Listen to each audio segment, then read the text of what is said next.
প্রতিটি শিশুর অধিকার রক্ষা করা আমাদের অঙ্গীকার। এই প্রতিপাদ্য সাতক্ষীরায় বিশ্ব শিশু দিবস এবং শিশু অধিকার সপ্তাহের সমাপনী অনুষ্ঠানে আলোচনা সভা, সাংস্কৃতিক অনুষ্ঠান এবং পুরস্কার বিতরণ অনুষ্ঠিত হয়েছে।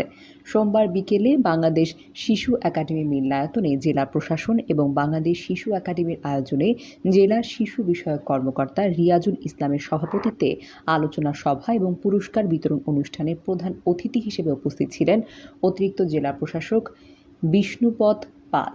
এ সময় উপস্থিত ছিলেন অতিরিক্ত পুলিশ সুপার সজীব খান, জেলা মহিলা বিষয়ক অধিদপ্তরের উপপরিচালক নাজমুন নাহার, জেলা কালচারাল অফিসার ফাইজা হোসেন অন্বেষা, জেলা মহিলা বিষয়ক অধিদপ্তরের প্রোগ্রাম অফিসার ফতেমা তুজ জোহরা এবং শিশু একাডেমির লাইব্রেরিয়ান শেখ রফিকুল ইসলাম সহ আরও অনেকেই। অনুষ্ঠানে বক্তারা বলেন, আজকের শিশুরাই আগামী দিনের ভবিষ্যৎ। তাদের জন্য নিশ্চিত করতে হবে সুন্দরভাবে বেড়ে ওঠার পরিবেশ। লেখাপড়ার পাশাপাশি খেলাধুলা এবং সামাজিক কর্মকাণ্ডে অংশগ্রহণের সুযোগ করে দিতে হবে। সাংস্কৃতিক বিকাশের জন্য দিতে হবে উপযুক্ত পরিবেশ।